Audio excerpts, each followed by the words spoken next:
നാം ഇന്ന് ജീവിക്കുന്ന സമൂഹം ഒരുപക്ഷെ നമ്മൾക്ക് പോലും വിശ്വസിക്കാൻ കഴിയാത്ത തരത്തിലുള്ള ഒരു നോളജ് സൊസൈറ്റിയിലാണ് നാം വസിക്കുന്നത്. ഡിജിറ്റൽ കമ്മ്യൂണിക്കേഷൻ്റെയും വെർച്വൽ വേൾഡിൻ്റെയും അത്ഭുതകരമായ ലോകം നമ്മുടെ മുന്നിൽ അവതരിപ്പിക്കപ്പെടുകയും നാം ഒരിക്കൽ സ്വപ്നം നമ്മുടെ പുരാണങ്ങളിൽ പറയുന്ന അത്ഭുത കഥകളെയും പോലും അതിജീവിക്കുന്ന തരത്തിലുള്ള പുതിയ ടെക്നോളജി, ആർട്ടിഫിഷ്യൽ ഇൻ്റലിജൻസിൻ്റെ പുതിയ കണ്ടെത്തലുകൾ, ChatGPT പോലുള്ള പുതിയ ആപ്പുകൾ, ഹ്യൂമനോയിഡുകൾ അല്ലെങ്കിൽ മനുഷ്യനേക്കാളും സമർത്ഥന്മാരായ മനുഷ്യരെ സൃഷ്ടിക്കാൻ കഴിയുന്ന ഒരു ലോകം. അതായത് ഇവിടെ ഇരുന്നുകൊണ്ട് അല്ലെങ്കിൽ ലോകത്തിലെ ഏത് പ്രക്രിയകളും, ഈവൻ ഒരു ഫുട്ബോൾ കളിയോ യുദ്ധമോ പോലും നടത്താൻ കഴിയുന്ന റോബോട്ടുകളെ, ഹ്യൂമനോയിഡുകൾ എന്നാണ് പറയുന്നത് പുതിയ ഭാഷയിൽ, ഹ്യൂമനോയിഡുകളെ നിർമ്മിക്കാൻ കഴിയുന്ന ഒരു ലോകത്താണ് നാം എത്തിയിരിക്കുന്നത്. ജനറ്റിക്കൽ എഞ്ചിനീയറിങ്ങിൻ്റെ മേഖലയിലാണെങ്കിൽ രോഗമില്ലാത്ത, മരണമില്ലാത്ത മനുഷ്യരെ സൃഷ്ടിക്കാൻ കഴിയുന്ന വിധത്തിൽ ശാസ്ത്രം വളർന്നു. പക്ഷേ അതിൻ്റെ ചില എത്തിക്കൽ പ്രോബ്ലംസ് അല്ലെങ്കിൽ അതിൻ്റെ ചില ധാർമ്മിക പ്രശ്നങ്ങൾ കൊണ്ടാണ് അങ്ങനെ വേണമോ വേണ്ടയോ എന്ന കാര്യത്തിൽ ശാസ്ത്രലോകം ഇപ്പോൾ ഒരു തർക്കലോകത്തിലാണ്.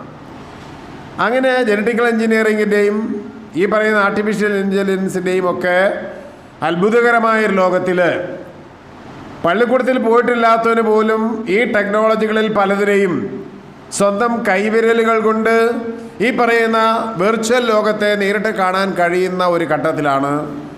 ഇനി ഇവന് നമ്മുടെ കുറ്റകൃത്യങ്ങൾ പോലും പഴയ രീതിയിലുള്ള സൈബർ ക്രൈമുകളും സൈബർ ഹൊററുകളും സൈബർ വാറും, ഇപ്പോൾ യുദ്ധം പോലും ഇനി അതിനൊരു പിന്നെ പഴയ രീതിയിലായിരിക്കും യുദ്ധം നടക്കാൻ പോകുന്നത്.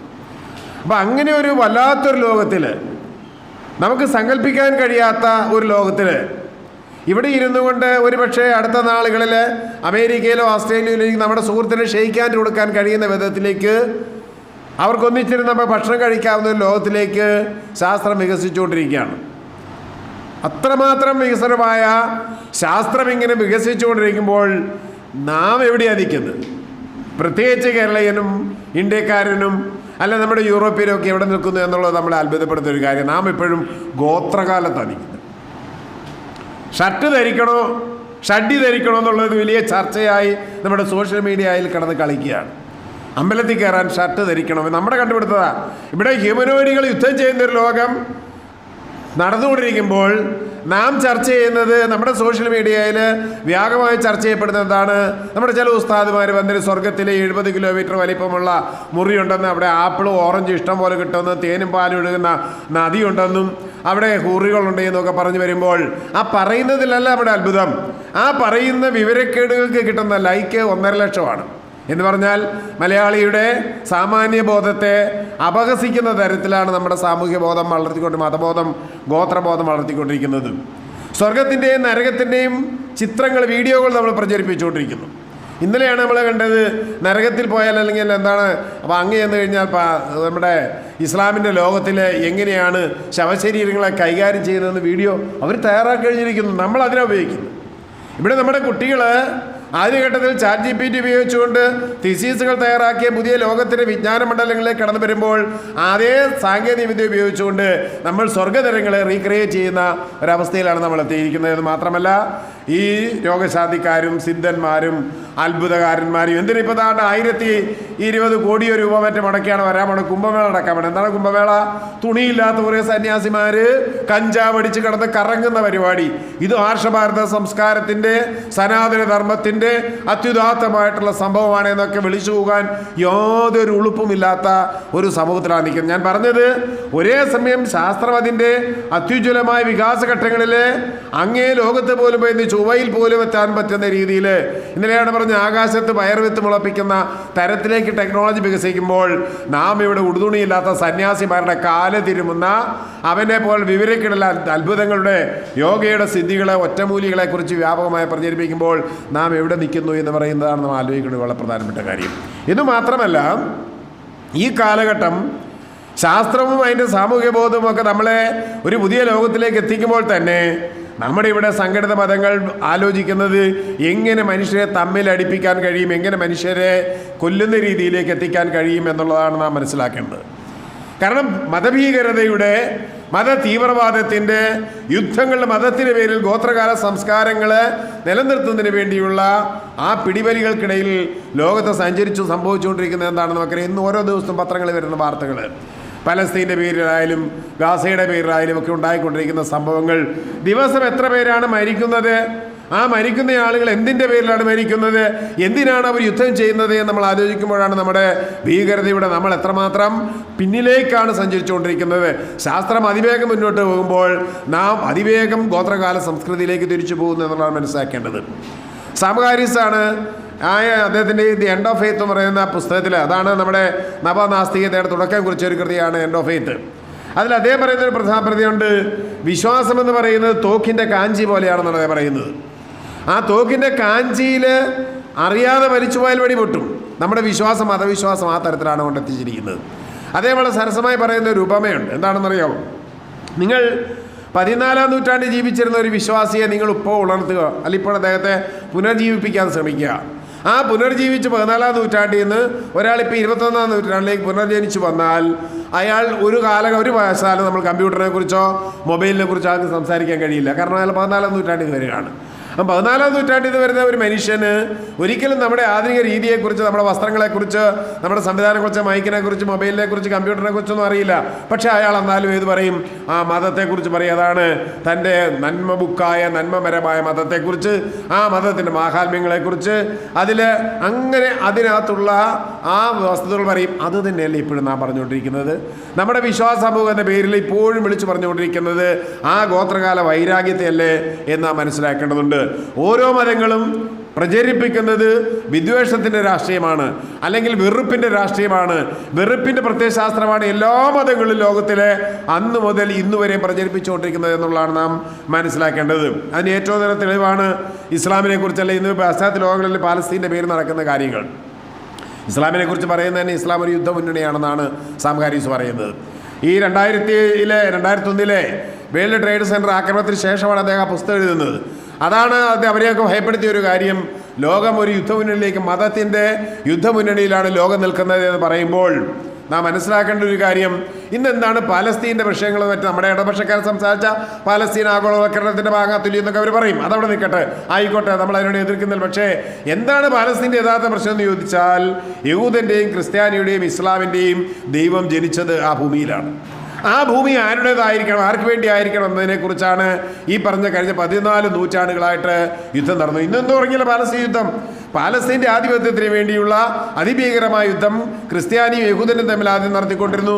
കുരിശ് യുദ്ധങ്ങൾ എന്ന പേരിൽ നടത്തിയ കോടിക്കണക്കിന് മനുഷ്യരെ കശാപ്പ് ചെയ്ത യുദ്ധം അതായിരുന്നു. അതിന് പിന്നെയാണ് ഇസ്ലാം വന്ന് കഴിഞ്ഞപ്പോഴാണ് ഇത് ഞങ്ങളുടെ ഭൂമിയാണെന്ന് പറഞ്ഞുകൊണ്ട് ഇസ്ലാമിന് വേണ്ടി ഭൂമിക്ക് വേണ്ടിയുള്ള യുദ്ധം.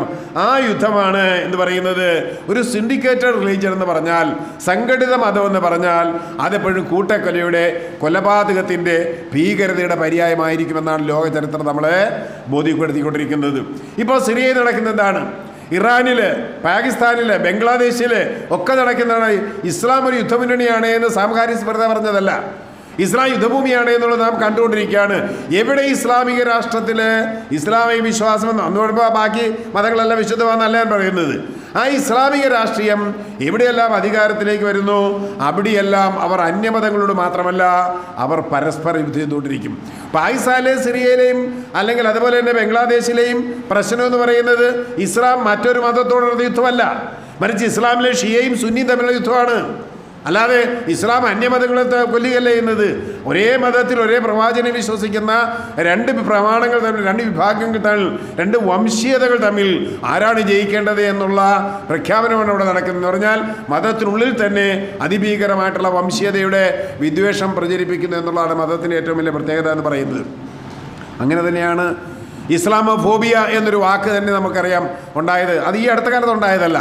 1920കളിൽ ഇസ്ലാമിലെ തന്നെ എന്താണ് പറയുന്നത്, ഇസ്ലാമിസ്റ്റ് ഫെമിനിസ്റ്റുകളും അതുപോലെ ലിബറൽ ഇസ്ലാമുകളും ഉയർത്തിക്കൊണ്ടതൊരു വാക്കാണ്. കാരണം ഇസ്ലാമിൽ ലിബറലിസം എന്ന് പറയുന്നത് ഒരു സ്വതന്ത്രമായ കാഴ്ചപ്പാടെന്ന് അസാധ്യമാണ്. പ്രത്യേകിച്ച് സ്ത്രീകൾക്ക് അതിനകത്ത് യാതൊരു പങ്കുമില്ല എന്നതുകൊണ്ട് തന്നെയാണ് 1920കളിൽ അവർ തന്നെ ഉണ്ടാക്കിയൊരു വാക്കാണ് ഇസ്ലാമോ ഫോബിയ എന്ന് പറയുന്നത്. അത് സ്വാഭാവികമായും ഇസ്ലാം എവിടെ ഉയർന്നു വന്നോ അവിടെയെല്ലാം അത് ക്രിസ്ത്യാനിക്ക് യൂറോപ്പിനും എതിരായിട്ടുള്ള ശത്രുതയായിട്ടാണ് വളർന്നു വന്നത്. അത് ഏറ്റവും അവസാനം കഴിഞ്ഞ നൂറ്റാണ്ടിൽ നാം കാണുന്നത് ഇറാഖിലും സിറിയയിലും നാം കണ്ടതിന് എന്താണ് കാലിഫേറ്റ് അല്ലെങ്കിൽ ഇസ്ലാമിൻ്റെ രാഷ്ട്രം സ്ഥാപിച്ചെടുക്കുന്ന അവസ്ഥയിൽ അങ്ങനെ വരികയും അങ്ങനെ വന്നതിൻ്റെ ഫലമായി നമുക്കറിയാം അബ്ദുൽ ഔല മൗദൂദിയെ പോലുള്ള ഇസ്ലാമിക് സ്റ്റേറ്റ് സ്ഥാപിക്കാനുള്ള ISI സ്ഥാപിക്കാൻ വേണ്ടിയുള്ള ആ ശ്രമവും അങ്ങനെ ഇറാഖിൽ അങ്ങനെ ഇസ്ലാമിക രാഷ്ട്രം സ്ഥാപിച്ചതിന് ശേഷം അവരോട് തന്നെ പറയും, സുന്നികൾ ഷിയാകളോട് പറയുന്നത് ഒന്നുകിൽ ഞങ്ങൾക്ക് കീഴടങ്ങുക അല്ലെങ്കിൽ മരിക്കാൻ തയ്യാറായിക്കൊള്ളുക എന്ന രീതിയിൽ ആ ഷിയ സുന്നി വംശീയതയുടെ ഭീകരമായ ആക്രമണങ്ങളാണ് നമ്മളവിടെ കണ്ടത്. അങ്ങനെ സെപ്റ്റംബർ 11 വേൾഡ് ട്രേഡ് സെൻറ്റർ ആക്രമണത്തോടു കൂടിയാണ് പൊളിറ്റിക്കൽ ഇസ്ലാം എന്നൊരു വാക്ക് തന്നെ ലോകത്തിലുണ്ടാകുന്നതും ആ പൊളിറ്റിക്കൽ ഇസ്ലാം US-ൻ്റെ യൂറോപ്പിൻ്റെ ശത്രുവായി മാറുന്നതാണ് നാം കണ്ടത്. അപ്പോൾ ഏത് മതവും ആ മതത്തിൻ്റെ ഏതെല്ലാം പ്രത്യയശാസ്ത്രങ്ങളുടെ നന്മയെക്കുറിച്ച് നമ്മൾ വാഴ്ത്തുമ്പോഴും പറയുമ്പോഴും ആ മതം ഒരു ശത്രുതാപരമായിട്ടാണ് വളരുന്നത് എന്നുള്ളത് നാം മനസ്സിലാക്കേണ്ടതുണ്ട്.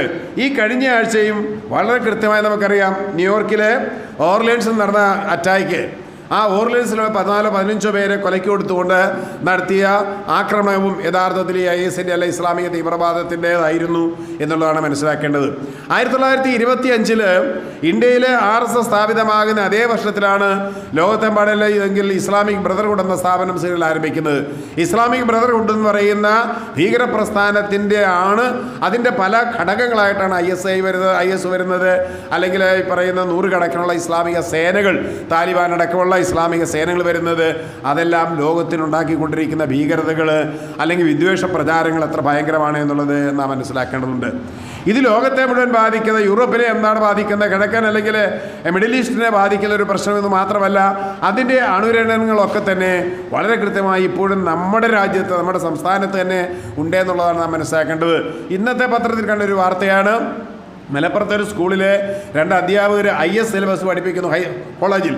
അത് ആ കോളേജ് തന്നെയാണ് അതിന് നടപടി എടുക്കാൻ പോകുന്നത്. ഞാൻ പറഞ്ഞത് കഴിഞ്ഞ ഇവിടെ ഇപ്പോൾ സ്ത്രീകൾ അല്ലെങ്കിൽ പെൺകുട്ടികളുടെ പേര് പറഞ്ഞുകൊണ്ട് ഹിജാബിൻ്റെ പേര് അല്ലെങ്കിൽ പർദ്ദയുടെ പേര് പറഞ്ഞുകൊണ്ട് അതിൻ്റെ പേരിൽ കലാപങ്ങൾ നടക്കുന്നത്. നമ്മുടെ കേരളത്തിൽ പോലും അത്തരം വിദ്വേഷ പ്രചാരണങ്ങൾക്ക് മതചിന്ത ഇടയാക്കുന്നു എന്നുള്ളതാണ് നാം പറയുന്നത്. മതം എപ്പോഴും വളരെ കൃത്യമായും വിദ്വേഷം ജനങ്ങൾക്കിടയിൽ എങ്ങനെ വിദ്വേഷം പ്രചരിപ്പിക്കാം, എങ്ങനെ അവരെ ഐസൊലേറ്റ് ചെയ്യാം, എങ്ങനെ സമൂഹത്തിൽ അല്ലെങ്കിൽ എന്താ പറയുന്നത് പോളറൈസേഷൻ ഉണ്ടാക്കിയെടുക്കാം എന്ന ചിന്തയാണ് എപ്പോഴും എല്ലാ മതങ്ങളും ശ്രമിക്കുന്നത് എന്നുള്ളത്. അഖില ലോകതലത്തിലെ ഇസ്ലാം ഒരു ഭീകരപ്രസ്ഥാനമായി നമ്മൾ നയിക്കുമ്പോൾ അഖിലേന്ത്യാ തലത്തിൽ നമ്മുടെ മുന്നിൽ നിൽക്കുന്ന മറ്റൊരു ഭീകര സംഘടനയാണ് സംഘപരിവാരമല്ല RSS എന്ന് പറയുന്നത്. 1925 RSS സ്ഥാപിതമാകുന്നത്. ആര്യാവർത്തം സ്ഥാപിച്ചെടുക്കുക എന്ന് പറയുന്ന വളരെ കൃത്യമായിട്ടുള്ള ആര്യാവർത്തം പുണ്യഭൂവിൽ വിന്ധ്യ ഹിമാലയ എന്ന് പറയുന്ന അമരകോശത്തിലെ ശ്ലോകമുണ്ട്. വിന്ധ്യാപർവ്വത്തിൻ്റെയും ഹിമാലയ പർവ്വത്തിൻ്റെയും ഇടയിലുള്ള പ്രദേശമാണ് ആര്യാവർത്തമെന്നും ആ ആര്യാവർത്തം എന്ന് പറയുന്ന ഇന്ത്യയിലെ ആര്യന്മാരുടെ വകയാണ് എന്നും ആ ആര്യന്മാരുടെ വകയായ ഇന്ത്യ അന്ന് വിന്ധ്യാപർവ്വത്തിന് ഇപ്പുറത്തെ രാജ്യമുണ്ടെന്ന് അറിയില്ല, അന്ന് കേരളം ഉണ്ടെന്നോ തമിഴ്നാടുണ്ടെന്നോ ആർക്കറിയില്ലായിരുന്നു. അതുകൊണ്ട് ആണ് ഈ പറയുന്ന സ്ഥലം. ഇപ്പോൾ ഇന്ത്യയിലെ രാമായണത്തിലോ മഹാഭാരതത്തിലോ ഒക്കെ പറയുന്ന പ്രദേശങ്ങളെന്ന് പറയുന്നത് വിന്ധ്യ ഹിമാലയ പർവ്വതങ്ങൾക്കിടയിലുള്ള പ്രദേശത്തെയാണ് ലോകം എന്ന് പുരാണങ്ങളിൽ അവതരിപ്പിക്കുന്നത്. അപ്പോൾ ഈ പ്രദേശം എന്ന് പറയുന്നത് അല്ലെ ഇന്ത്യ രാജ്യമെന്ന് പറയുന്നത് ആര്യന്മാരുടേതാണ് എന്നുള്ള സിദ്ധാന്തം കൊണ്ടുവന്നത് മറ്റാരുമല്ല, നമ്മുടെ ആധുനിക കാലഘട്ടത്തിൽ 1890-കളിൽ തിലകനാണ് ഇത്തരം പുതിയ കണ്ടുപിടുത്തങ്ങൾ നടത്തി. അദ്ദേഹത്തിൻ്റെ ഗീതാരഹസ്യം എന്ന പുസ്തകത്തിൽ നമ്മൾ തിലകനെ കുറിച്ച് പറയുന്നത് വലിയ സ്വാതന്ത്ര്യ സമര സേനാനിയാണ്, സ്വാതന്ത്ര്യത്തിൻ്റെയൊക്കെ വ്യക്തമായിരുന്നു. പക്ഷേ അദ്ദേഹമാണ് ഇന്ത്യയുടെ ചരിത്രത്തിൽ ആദ്യത്തെ കലാപത്തിന് ചാവേകർ സഹോദരന്മാരെ പ്രേരിപ്പിക്കുന്നത്. 1890 ബോംബെയിലെ ഭീകരമായ പ്ലേഗ് പടർന്നപ്പോൾ അന്ന് ബോംബെയിലെ കമ്മീഷണറായിരുന്ന ചാൾസ് റാൻഡി എന്ന് പറയുന്ന സാഹിബ് എലികളെ കൊല്ലാൻ തീരുമാനിക്കുകയും അങ്ങനെ പ്ലേഗിനെ നിയന്ത്രിക്കാനുള്ള ശ്രമം നടത്തുന്ന സമയത്താണ് ഈ പറയുന്ന നമ്മുടെ മഹാനായ തിലകൻ പറഞ്ഞത് നമ്മുടെ ഗണപതിയുടെ വാഹനത്തെ സാഹിബ് കൊല്ലുന്നതുകൊണ്ട് സാഹിബിനെ തട്ടണമെന്ന് പറയും. ചാവേകർ സഹോദരന്മാരെന്ന് പറയുന്ന 3 പേര് കൊണ്ടുവരികയും ഈ 3 പേര് വളരെ കൃത്യമായി ആസൂത്രണം ചെയ്ത് ചാൾസ് റാൻഡിയെ വധിക്കുന്നു. ആ ചാൾസ് റാൻഡിയെ വധിച്ചതിന് ഇവരെ പിടിക്കുന്നു. ഇവരെ 3 പേരെ തൂക്കിലേറ്റുന്നു. ഇവർ തൂക്കിലേറുന്ന സമയത്ത് അവരുടെ കയ്യിൽ ഭഗവത്ഗീത ഉണ്ടായിരുന്നു. ഒരു ഭഗവത്ഗീത ശ്ലോകം ചൊല്ലിക്കൊണ്ടാണ് അവരാരംഭിക്കുന്നത്. അങ്ങനെ 1890 ഈ സംഭവത്തിന് ശേഷം 1915 ഹിന്ദു മഹാസഭ സ്ഥാപിക്കപ്പെടുന്നു. ആ ഹിന്ദു മഹാസഭയിലൂടെയാണ് യഥാർത്ഥത്തിൽ ഇന്ത്യയിൽ സംഘപരിവാരത്തിൻ്റെ അധിനിവേശം ആരംഭിക്കുന്നത്. 1901 സവർക്കർ വരുന്നു. സവർക്കറാണ് പൊളിറ്റിക്കൽ ഹിന്ദു എന്ന വാക്ക്. മറ്റേ പൊളിറ്റിക്കൽ ഇസ്ലാമിനെ കുറിച്ച് നമ്മൾ മുമ്പേ പറഞ്ഞു. അതുപോലെ ഹിന്ദു എന്നതൊരു പൊളിറ്റിക്കൽ ഐഡൻറ്റിറ്റിയാക്കി, അല്ലെങ്കിൽ രാഷ്ട്രീയ ഹിന്ദുത്വ എന്ന് പറയുന്ന ഒരു കാഴ്ചപ്പാട് അദ്ദേഹത്തിൻ്റെ പുസ്തകം ഹിന്ദുത്വ എന്നൊരു പുസ്തകം തന്നെയുണ്ട്. ആ we or our nationhood define എന്ന മറ്റൊരു പുസ്തകമുണ്ട്. അപ്പോൾ ഈ പുസ്തകങ്ങളിലൂടെയൊക്കെ വളരെ കൃത്യമായി ഒരു പൊളിറ്റിക്കൽ ഹിന്ദുവിനെ അദ്ദേഹം അവതരിപ്പിക്കുകയും അതിന് തൊട്ട് പിന്നാലെ ഈ 25 ഹെഗ്ഡെവാറും സവർക്കറും കൂടിയാണ് ഈ പറയുന്ന RSS സ്ഥാപിക്കുന്നു. അതിൻ്റെ പ്രത്യയശാസ്ത്രം അവതരിപ്പിച്ചുകൊണ്ട് ദ ബഞ്ചസ് ഓഫ് തോട്ട് എന്ന് പറയുന്ന പുസ്തകം എഴുതിക്കൊണ്ട് ഗോൾവാർക്കർ ഈ പറയുന്ന സംഘപരിവാരത്തിലെ RSSന് ഐഡിയോളജി പകരുന്നു. അങ്ങനെ വരുന്ന ഈ ഐഡിയോളജിയിലൂടെ ഇന്ത്യയിലെ നാം ഇന്ന് പലപ്പോഴും കാണുമ്പോൾ സംഘപരിവാരത്തെ എതിർക്കണം, അല്ലെങ്കിൽ ഹിന്ദുത്വ ഭീകരതയെ BJP നമ്മൾ എതിർക്കണമെന്ന് പറയുമ്പോൾ BJPയെ എവിടെയാണ് നമ്മൾ എതിർക്കേണ്ടത് എന്നൊരു പ്രശ്നമുണ്ട്. BJP എന്ന് പറയുന്നത് സംഘപരിവാരത്തിൻ്റെ ഒരേ ഒരു രാഷ്ട്രീയ മുഖം മാത്രമാണ്. 100ഓളം സംഘടനകളുണ്ട് RSSന്. അത് വിദ്യാർത്ഥി മേഖലയിൽ തൊട്ട് യുവജനങ്ങളുടെ മേഖലയിൽ, ചിന്താമണ്ഡലങ്ങളിലെ, സാഹിത്യകാര മണ്ഡലങ്ങളിലെ, എന്തിന് ആദിവാസി മേഖലയിലെ, ഏറ്റവും കൂടുതൽ ഇസ്ലാമിക ന്യൂനപക്ഷ മോർച്ച എന്ന് പറയുന്നവരെയുള്ള നിരവധിയായ സംഘടനകളിലൂടെ, വിപുലമായ 100ഓളം സംഘടനകളിലൂടെയാണ് യഥാർത്ഥത്തിൽ സംഘപരിവാരം നമ്മുടെ മുന്നിൽ നിൽക്കുന്നത്. അതിൽ വരുന്ന പലതും എന്താണ് വേഷപ്രച്ഛന്നരായിട്ടുള്ളവരാണ്. സാഹിത്യകാരന്മാരുടെ സംഘടനയുണ്ട് അവർക്ക്, അല്ലെ എഴുത്തുകാരുടെ ചെറുപ്പക്കാരുടെ സംഘടനയുണ്ട്. അതുപോലെ ഇന്ത്യയിലെ 100 കണക്കിന് സ്കൂൾ, കോളേജുകൾ, സരസ്വതി മന്ദിർ പറയുന്ന പോലെയുള്ള ധാരാളം സ്ഥാപനങ്ങൾ, അങ്ങനെ ചിന്താമണ്ഡലങ്ങളിൽ എല്ലാം തന്നെ വലിയ ഒരു പ്രസ്ഥാനവൽക്കരിച്ചുകൊണ്ട് കോടിക്കണക്കിന് വിദേശ പണം സ്വരൂപിച്ചുകൊണ്ടാണ് ഈ പ്രസ്ഥാനങ്ങൾ വളർത്തുന്നത്. മാത്രമല്ല, എങ്ങനെയാണ് സംഘപരിവാരം ഇന്ത്യയിൽ അധികാരത്തിൽ വരുന്നത്? അവർ നേരിട്ട് ഹിന്ദുവിൻ്റെ ഐഡിയോളജി പറഞ്ഞിട്ടല്ല വരുന്നത്. അവർ ഹിന്ദുവിനെ സംഘടിപ്പിക്കാതിരിക്കും. കാരണം ഹിന്ദു എന്ന പേര് പറഞ്ഞതുകൊണ്ട് മാത്രം ഇന്ത്യയിൽ ജനങ്ങളെ സംഘടിപ്പിക്കാൻ കഴിയില്ല എന്ന് വളരെ മനസ്സിലാക്കിയതുകൊണ്ട് വളരെ തന്ത്രപരമായി അവർ ചെലുത്തിയ ചില പ്രത്യയശാസ്ത്രപരമായ നിലപാടുകളുണ്ട്. അതിലൊന്നാണ് കൾച്ചറൽ നാഷണാലിസം, അല്ലെങ്കിൽ മിസ്റ്റിക് നാഷണാലിസം എന്ന് പറയുന്നത്. അതായത് യോഗാത്മക ദേശീയത അല്ലെങ്കിൽ സാംസ്കാരിക ദേശീയത എന്നൊക്കെയുള്ള വാക്കുകൾ ഉപയോഗിച്ചു. നിങ്ങൾ പലപ്പോഴും ഈ വാക്കുകൾ നമ്മുടെ ബാലഗോകുലത്തിൻ്റെയോ അല്ലെങ്കിൽ എന്താ പറയുക നമ്മുടെ തപസ്യയുടെയോ അല്ലെ അതുപോലെ നമ്മുടെ വലിയ ബുദ്ധിജീവികളുടെ എഴുത്തുകാരന്മാരുടെയൊക്കെ മണ്ഡലങ്ങളിൽ അവരുടെയൊക്കെ കൃതികൾ നിങ്ങൾ കാണാൻ സാധിക്കുന്ന ഒരു വാക്കാണിത്. അങ്ങനെ കുറേയധികം പുതിയ വാക്കുകൾ അവതരിപ്പിച്ചുകൊണ്ട്, കുറേ പുതിയ പുതിയ പ്രത്യയശാസ്ത്രങ്ങൾ അവതരിപ്പിച്ചുകൊണ്ട്, ഒരു സാംസ്കാരിക അന്തരീക്ഷം സ്ഥാപിച്ചെടുത്തുകൊണ്ട്, അതിനുവേണ്ടി ഒബ്സ്കുരാൻറ്റിസം സ്ഥാപിച്ചുകൊണ്ട്, സാംസ്കൃതൈസേഷൻ എന്ന് പറയുന്ന സംസ്കൃതിവൽക്കരണം സ്ഥാപിച്ചുകൊണ്ടാണ് അവർ എന്ത് ചെയ്യുന്നത്, ഈ ജനങ്ങളെ കയ്യിലെടുക്കുന്നത്. നമുക്കറിയാം ഇന്ത്യയിലെ ഭീകരമായ ജാതി വ്യവസ്ഥ നിലനിൽക്കുന്ന കാലം ഹിന്ദുവിനെ ഏകീകരിക്കാൻ കഴിയില്ല എന്നുള്ളത് സത്യമാണ്. പക്ഷേ ആ ജാതിയെ മതം കൊണ്ട് അതിജീവിക്കുക എന്ന് പറയുന്ന വളരെ കൃത്യമായ രാഷ്ട്രീയമാണ് സംഘപരിവാരം ഉപയോഗിച്ചുകൊണ്ടിരിക്കുന്നത്. അതുകൊണ്ടാണ് ഈ കഴിഞ്ഞ വർഷങ്ങൾ വരെ, അല്ലെ കഴിഞ്ഞ കാലങ്ങൾ വരെ സവർണ ഹിന്ദുവിൻ്റെ ചവിട്ടേറ്റിരുന്ന ഇന്ത്യയിലെ പട്ടികജാതിക്കാരനും പിന്നോക്കക്കാരനും ഇന്ന് ചരട് കെട്ടി, കാവി ഉടുത്ത്, അല്ലെങ്കിൽ എന്താ പറയുന്നത് കറുത്ത വസ്ത്രം ഉടുത്ത്, മേലാസകലം കുറി പൂശിക്കൊണ്ട് അവൻ വലിയ ഹിന്ദുവായി, നമ്പൂതിരിയേക്കാൾ വലിയ ഹിന്ദുവായി കേരളത്തിൽ ഈ പറയുന്ന പട്ടികജാതിക്കാരൻ അവതരിക്കുന്നത് എന്തുകൊണ്ടാണ് എന്ന് മനസ്സിലാക്കണം. നമുക്ക് പഠിക്കാൻ പോകാതെ നമുക്ക് മനസ്സിലാക്കാൻ പറ്റാത്തൊരു കാര്യമാണ്. ഈ കഴിഞ്ഞ നാളുകൾ ഇപ്പോഴും ഈ സവർണ ഹിന്ദുവിൻ്റെ അടിയേറ്റ അടിമകളായി കടന്നിരുന്ന ഒരു ജനത, ആ അടിമ ജനത കേരളത്തെ സംബന്ധിച്ച് പറഞ്ഞാൽ നായരും, ഈഴവനും, വിശ്വകർമ്മജനും, പുലയനും, പറയനും, വേട്ടുവനും, സിദ്ധേറനും അടക്കമുള്ള ജനവിഭാഗങ്ങൾ വളരെ കൃത്യമായി നമുക്കറിയാം ഇന്ത്യയിലെ അടിമകളായിരുന്നു കേരളത്തിൽ. ഇന്ന് ഈ അടിമകളാണ് ആരുടെ വക്താവായി വരുന്നത്? RSSൻ്റെ സംഘപരിവാരത്തിൻ്റെ വക്താവായിട്ട് വരുന്നത്.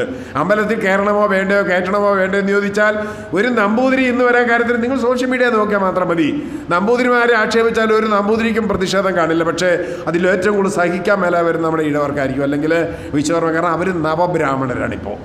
അങ്ങനെ പുതിയൊരു ബ്രാഹ്മണവർഗത്തെ, പുതിയൊരു സവർണവർഗത്തെ ഹിന്ദു എന്ന പേര് ഉപയോഗിച്ചുകൊണ്ട്, ഹിന്ദു എന്ന പേര് വരുന്ന 1005 മാത്രമാണ്. അതിനിപ്പോൾ ഹിന്ദു എന്ന വാക്ക് ഇന്ത്യയിലില്ല. അൽ ഹിന്ദ് എന്ന വാക്ക് ഉപയോഗിച്ചത് ഈ പേർഷ്യൻ ചരിത്രകാരന്മാരോ പേർഷ്യൻ സഞ്ചാരികളുമാണ്. പക്ഷേ ഈ ഹിന്ദു എന്ന വാക്കിന് അടിവരയിട്ടുകൊണ്ട് അതിന് ഞാൻ പറഞ്ഞാൽ ഒരു യോഗാത്മകതയുടെയും ഒരു ദേശീയതയുടെയും ഒരു സാംസ്കാരിക ഒരു കൂട്ടായ്മയുടെയും ഒക്കെ പേര് പറഞ്ഞുകൊണ്ട് ആ ജനവിഭാഗങ്ങളെ മൊത്തത്തിൽ വശീകരിച്ചെടുക്കാൻ കഴിയുന്ന ഒന്നായി ഈ വസ്തുത മാറി എന്നുള്ളതാണ്. അതിന് സനാതന സംസ്കാരം എന്നോ ഒരു പേരിട്ട് വേദോപനിഷത്തുകൾ എന്തോ മഹത്തായ സംഭവം ഉണ്ടെന്ന് ഒരു വേദോപനിഷത്തുകളിലും ഒരു പുതിയ കാര്യങ്ങളുമില്ല. ഒരു മൊട്ടു സൂചി കണ്ടുപിടിക്കാനുള്ള ടെക്നോളജി ഒരു വേദങ്ങളിലുമില്ല, ഒരു പുരാണങ്ങളിലുമില്ല. ഉടുതുണി ഉണ്ടായിരുന്ന ഒരു കാലമായിരുന്നില്ല വേദോപനിഷത്ത് കാലം. അങ്ങനെ ഉടുതുണി പോലും കണ്ടുപിടിക്കാൻ കഴിയാതിരുന്ന, ഒരു മൊട്ടു സൂചിയോ ഒന്നുപോലും കണ്ടുപിടിക്കാൻ കഴിയാതിരുന്ന, ഒരു തീപ്പെട്ടി കണ്ടുപിടിക്കാൻ പോലും കഴിയാതിരുന്ന കാലത്തെയാണ് വേദകാലം എന്ന് പറയുന്നത്. അതിനകത്ത് എന്തോ വലിയ സംഭവമുണ്ട് എന്ന് ആളുകൾ പറയുമ്പോൾ ഇതാരും വായിച്ചു നോക്കിയിട്ട് പറയുന്നതല്ല. ഈ പറയുന്നതൊക്കെ ശരിയാണ് എന്ന് അതിന് സിന്ദാബാദ് വിളിക്കാൻ ഇവിടെ ഒരു വലിയ ജനവിഭാഗത്തെ വളർത്തിയെടുത്തുകൊണ്ട് വന്നു എന്നുള്ളതാണ് നമ്മുടെ രാഷ്ട്രീയ നേതാക്കന്മാർ പറയുന്നത്. വലിയ പ്രബുദ്ധന്മാർ, രാഷ്ട്രീയ നേതാക്കൾ സനാതന ധർമ്മത്തെക്കുറിച്ചാണ് സംസാരിക്കുന്നത്. പൊട്ടത്തര അടിമത്തത്തിൻ്റെ, ജാതി ഭീകരതയുടെ, കൊള്ളരുതായ്മകളുടെ, സ്ത്രീപീഡനത്തിൻ്റെ, കൊലപാതകത്തിൻ്റെ, യാഗങ്ങളുടെ സംസ്കാരത്തെയാണ് സനാതന സംസ്കാരം എന്ന് പറയുന്നത്. നിങ്ങൾ വേദങ്ങളെടുത്ത് വായിച്ചറിയാം. വേദങ്ങളിൽ മുഴുവൻ ഈ പറയുന്ന കൊലപാതകങ്ങളെക്കുറിച്ച് മാത്രമാണ് പറയുന്നത്. ചോരപ്പുഴയൊടുകുന്ന വംശീയതയുടെ കഥകളാണ് ഇതിനകത്ത് പറയുന്നത്. ഇതെന്തോ വലിയ സംഭവമാണ് എന്ന രീതിയിൽ ഇപ്പോഴും നമ്മുടെ രാഷ്ട്രീയ നേതാക്കന്മാർ ചർച്ച ചെയ്യപ്പെടുന്നു എന്നുള്ളതാണ് നമ്മെ ഭയപ്പെടുത്തുന്ന. അവർ അതിൻ്റെ പുതിയ വേർഷൻസ്, ധർമ്മത്തിൻ്റെ പുതിയ വേർഷൻ. ഈ ധർമ്മ എന്ന വാക്ക് തന്നെ ഹിന്ദുവിൻ്റെ അല്ല. ധമ്മ എന്ന വാക്ക് ബുദ്ധമതത്തിൻ്റെയാണ്. ബുദ്ധനാണ് ധമ്മ, അദ്ദേഹത്തിൻ്റെ വാക്ക് ധർമ്മമല്ല ധമ്മയാണ്. ആ ധമ്മ എന്ന വാക്കിനെ ഏറ്റെടുത്തുകൊണ്ടാണ് പുതിയ ധർമ്മം എന്ന് പറയുന്ന രീതിയിൽ സംഘപരിവാരം നമ്മുടെ മുന്നിൽ അവതരിപ്പിക്കുന്നത്. ധർമ്മം എന്ന് അവർ പറയുന്നത് ബ്രാഹ്മണ്യം മാത്രമാണ്. അഥവാ ഇന്ത്യയിലെ വംശീയതയാണ് അവർ ധർമ്മം എന്നതുകൊണ്ട് അവതരിപ്പിക്കുന്നത്. അങ്ങനെ ഈ പട്ടിണി കിടക്കുന്ന ഒരു ജനതയുടെ മുന്നിൽ നമുക്കിങ്ങനെ ആയിരക്കണക്കിന് വർഷങ്ങളുടെ വലിയൊരു സംസ്കാരമുണ്ടായിരുന്നു, ഒരു ധർമ്മമുണ്ടായിരുന്നു, ഒരു പ്രത്യയശാസ്ത്രം ഉണ്ടായിരുന്നു പറയുമ്പോൾ കേൾക്കുന്ന ആരും തന്നെ ഇത് എന്താണ് എന്ന് ചോദിക്കുന്നില്ല. എന്ന് മാത്രമല്ല, ചോദിച്ചാൽ പറയാനുള്ള ഉത്തരവും ആരുടെ കയ്യിലില്ല. അതിനകത്ത് എന്താണ് വിമാനമുണ്ടായിരുന്നു, അതിനകത്ത് ആറ്റംബം ഉണ്ടായിരുന്നു എന്നൊക്കെ നമ്മൾ പറയുമ്പോൾ ഇത് ശരിയാണോ തെറ്റാണോ, അതിൽ എത്രാമത്തെ ശ്ലോകത്തിൽ, ഏത് പുസ്തകത്തിലെ ഏത് ശ്ലോകത്തിലാണ് അതിൻ്റെ ടെക്നോളജി ഉള്ളത്, തിരിച്ചു ചോദ്യങ്ങളില്ല. കാരണം തിരിച്ചു ചോദിക്കാതെ പറഞ്ഞാൽ, തിരിച്ചു ചോദ്യങ്ങൾ ചോദിച്ചാൽ നമ്മൾ യുക്തിവാദിയായി പോകും. അതുകൊണ്ട് അങ്ങനെ തിരിച്ചു ചോദ്യങ്ങളില്ല. ഈ മണ്ടത്തരങ്ങൾ നമ്മൾ ആവർത്തിച്ച് പറഞ്ഞുകൊണ്ടിരിക്കുമ്പോൾ ഈ പറയുന്ന മതഭീകരതയുടെ, മതവിദ്വേഷങ്ങളുടെ പുതിയ സംസ്കാരങ്ങൾ നമ്മുടെ മുന്നിൽ അവതരിപ്പിക്കപ്പെടുന്നു എന്നുള്ളതാണ്. നമുക്കറിയാം, ലോകത്തിലെ പട്ടിണി കിടക്കുന്നവരിൽ 25% ഇന്ത്യയിലുള്ളവരാണ്. കഴിഞ്ഞ വർഷത്തെ കണക്കാണ്. ലോകത്ത് പട്ടിണി കിടക്കുന്നവരുടെ 25% ഇന്ത്യയിലാണ്. അതിൽ 52.8% ദരിദ്രരാണ് ഇന്ത്യയിലുള്ളത്. 50% കുട്ടികളും 70% സ്ത്രീകളും ഇന്ന് ഇന്ത്യയിൽ പോഷകാഹാരം കിട്ടാത്ത ഒരു ജനതയാണ്. അങ്ങനെ പോഷകാഹാരം കിട്ടാത്ത ഒരു ജനതയുടെ മുന്നിൽ ഇന്ത്യയിലെ 70% സ്ത്രീകൾക്ക് വേണ്ടത്ര ഭക്ഷണം കിട്ടുന്നില്ല. 50% കുട്ടികൾക്ക് വേണ്ടത്ര ഭക്ഷണം കിട്ടുന്നില്ല. അങ്ങനെ ഒരു രാജ്യത്ത് നിന്നുകൊണ്ടാണ് നമ്മൾ രാമൻ്റെയും അയോധ്യയുടെയും വേദോപനിഷത്തുകളുടെയും ബീഫിൻ്റെയും ആചാരങ്ങളുടെയും ഒക്കെ അനിവാര്യതയെക്കുറിച്ച് നമ്മൾ സംസാരിച്ചു കൊണ്ടിരിക്കുന്നത് എന്നത് നമ്മെ ഭയപ്പെടുത്തുന്നതാണ്. മാത്രമല്ല, ഇത് തന്നെയാണ് ഭരണകൂടം ആഗ്രഹിക്കുന്നത്. ഭരണകൂടം ആഗ്രഹിക്കുന്നത് ദാരിദ്ര്യത്തെക്കുറിച്ച് നമുക്ക് സംസാരിക്കേണ്ട, നമുക്ക് തൊഴിലില്ലായ്മയെക്കുറിച്ചല്ല സംസാരിക്കേണ്ടത്, ആഹാരമില്ലായ്മയെക്കുറിച്ചല്ല സംസാരിക്കേണ്ടത്, നമ്മുടെ കുട്ടികൾ മരുന്ന് കിട്ടാതെ ആശുപത്രികളിൽ മരിച്ചു പോകുന്നതിനെക്കുറിച്ചല്ല സംസാരിക്കേണ്ടത്. നമുക്ക് 5000 വർഷം മുമ്പത്തെ വേദോപനിഷത്തുകളിലെ ആ മഹത്തായ ധർമ്മത്തെക്കുറിച്ച്, ബ്രാഹ്മണ്യത്തിൻ്റെ ആ മാഹാത്മ്യത്തെക്കുറിച്ച്, സനാതന ധർമ്മത്തെക്കുറിച്ച് നമുക്ക് സംസാരിക്കാമെന്ന് ഭരണകൂടം നമ്മളോട് പറയുമ്പോൾ ആ ഭരണകൂടം ഏത് വിദ്വേഷത്തിൻ്റെ, ഏത് ഭീകരതയുടെ പ്രത്യയശാസ്ത്രമാണ് നമ്മളെ പിന്നിൽ അവതരിപ്പിക്കുന്നത് നാം മനസ്സിലാക്കേണ്ടതുണ്ട്.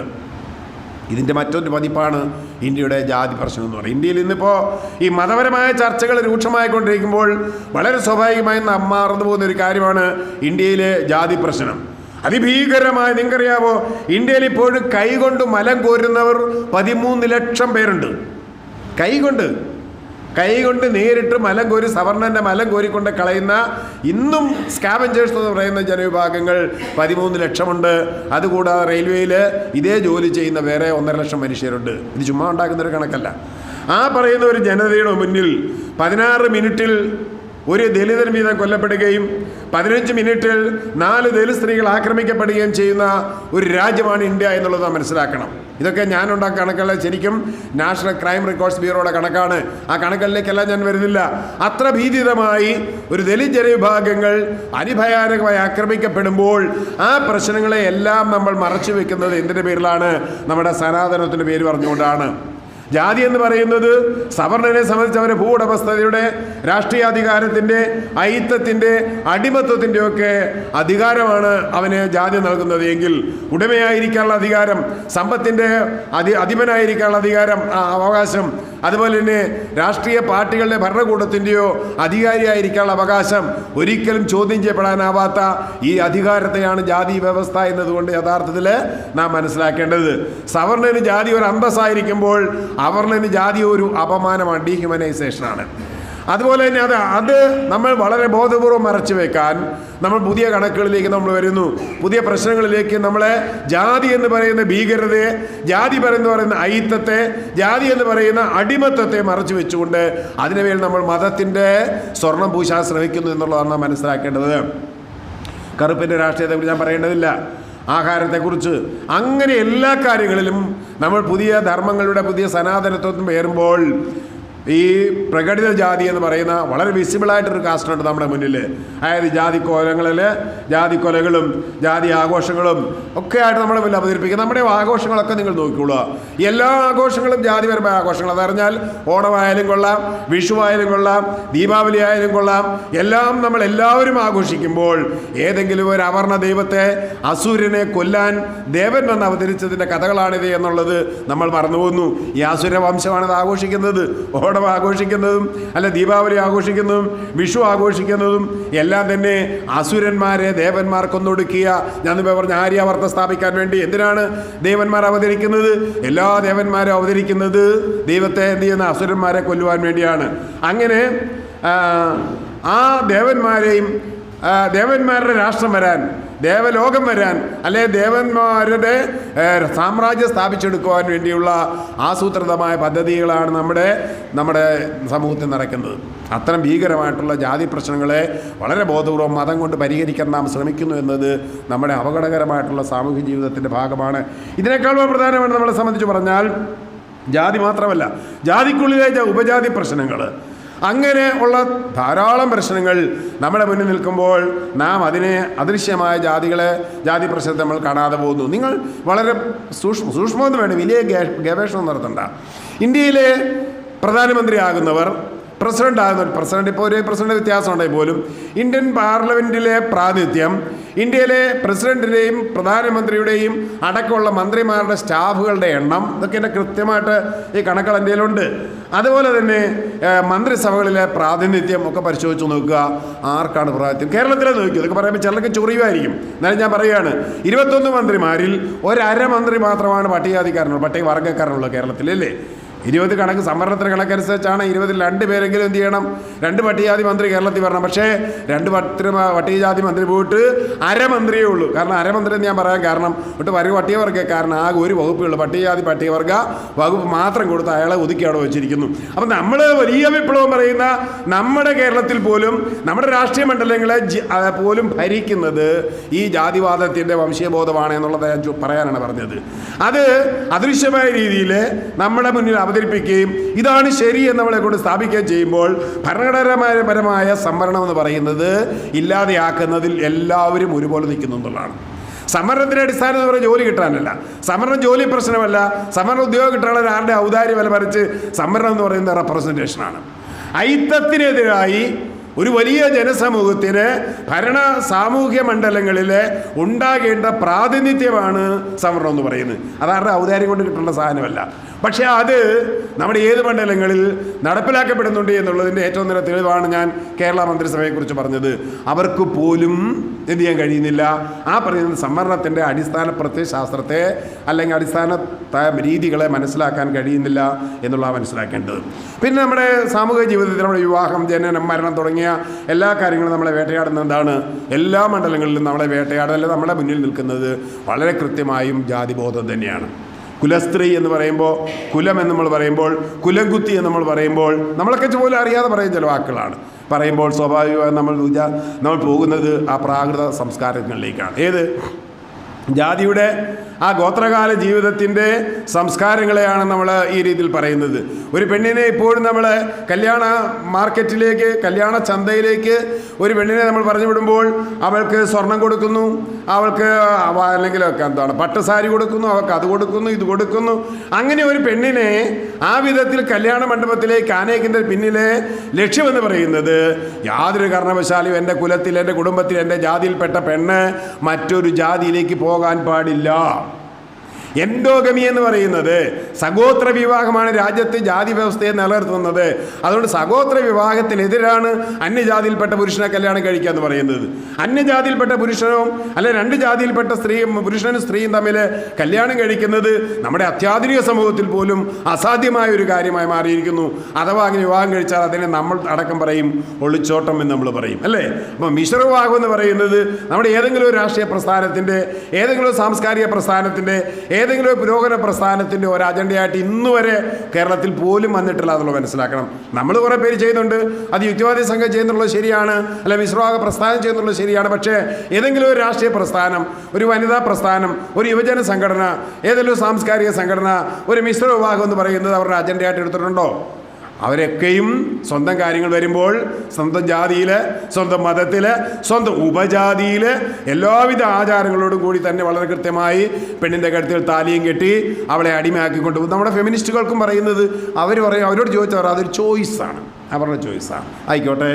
അപ്പോൾ ഇത്തരം ചോയ്സുകൾ നമ്മുടെ ജാതി അങ്ങനെ ദൃശ്യമായും അദൃശ്യമായും നമ്മുടെ സമൂഹത്തിൽ വർദ്ധിച്ചുകൊണ്ടിരിക്കുകയും ഈ ജാതിയുടെ പ്രശ്നങ്ങളെ ബോധപൂർവം കണ്ടില്ലെന്നടിക്കുകയും അതുകൊണ്ട് തന്നെ പ്രാകൃതമായൊരു കാലഘട്ടത്തിലേക്ക് നമ്മൾ തിരിച്ചു പോവുകയും ചെയ്യുന്നുള്ളതാണ്. ഒരു കാര്യം പറഞ്ഞ് ഞാൻ അവസാനിപ്പിക്കാം.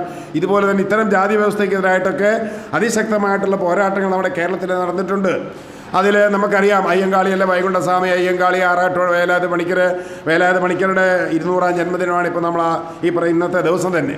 അപ്പോൾ അങ്ങനെയുള്ള ആൾ കേരളത്തിൽ ആദ്യമായി പണിമുടക്ക് നടത്തിയ ആറാട്ടുപുഴയാണ്, ആദ്യമായി മിശ്രവാഹം നടത്തിയ ആറാട്ടുപുഴയാണ്, ആദ്യമായി രാജാവിൻ്റെ മകൻ്റെ കർണക്കുറ്റി കടിച്ചത് അദ്ദേഹമാണ്. അങ്ങനെയൊന്നും നിരവധി സമരങ്ങൾ നടത്തിയ ഒരു മണ്ഡലത്തിൻ്റെ ഭൂമിയിലാണ് നാം നിൽക്കുന്നതെങ്കിൽ പോലും നമുക്കിന്നും എന്ത് ചെയ്യുന്നില്ല, നമുക്ക് അത്തരം പ്രശ്നങ്ങൾ ഒരു മുഖ്യമായിട്ടൊരു പ്രശ്നമായി നമുക്ക് തോന്നുന്നില്ലാതെ വന്നതും അത്തരം ചരിത്ര നായകന്മാർ തമസ്കരിക്കപ്പെട്ടു പോയത് എന്തുകൊണ്ടാണ് എന്നുള്ളതും നാം മനസ്സിലാക്കണം. നമ്മൾ തമസ്കരിച്ച് പോയ കേരളത്തിൻ്റെ ഒട്ടേറെ രാഷ്ട്രീയമുണ്ട്. അത് വളരെ ഇദ്ദേഹത്തിന് മാത്രമല്ല, ചങ്ങനാശ്ശേരി പരമേശ്വരൻ പിള്ളയെ പോലെ, കെ പി വള്ളവനെ പോലെയുള്ള യുക്തിവാദികളായിട്ടുള്ള കേരളത്തിലെ ചരിത്ര നായകന്മാരുണ്ട്. അവരെയൊക്കെ യുക്തിവാദികളായതുകൊണ്ട് തന്നെ അവരുടെയൊക്കെ നിലപാടുകൾ ജാതിക്ക് എതിരായതുകൊണ്ട് തന്നെ വളരെ കൃത്യമായും അവരൊക്കെ തമസ്കരിക്കപ്പെട്ട് പോയിട്ടുണ്ടെന്നുള്ളൊരു യാഥാർത്ഥ്യമാണ്. ഞാൻ പറഞ്ഞു വന്നത്, അത്തരമൊരു വലിയ ചരിത്രമുള്ള കേരളത്തിൽ പോലും നമ്മുടെ രാഷ്ട്രീയ പ്രസ്ഥാനങ്ങൾ ആ വിധത്തിലുള്ള ഒരു രാഷ്ട്രീയത്തെ, ഒരു സംസ്കാരത്തെ, ആ ഒരു പാരമ്പര്യത്തെയോ ജാതിവിരുദ്ധവും മതേതരവുമായ ഒരു പാരമ്പര്യത്തെ എടുത്തുപയോഗിക്കാൻ നമ്മുടെ രാഷ്ട്രീയ പ്രസ്ഥാനങ്ങൾ കഴിയുന്നില്ല. അത് മാത്രമല്ല, വളരെ കൃത്യമായും ഇതര രാഷ്ട്രീയ പ്രസ്ഥാനങ്ങൾ കാണിക്കുന്ന പോലെ ഒരു ഹെയ്റ്റ് പൊളിറ്റിക്സിൻ്റെ, ഒരു വിദ്വേഷ രാഷ്ട്രീയത്തിൻ്റെ കാഴ്ചപ്പാടുകളാണ് ഇപ്പോഴും അവതരിപ്പിക്കുന്നത്.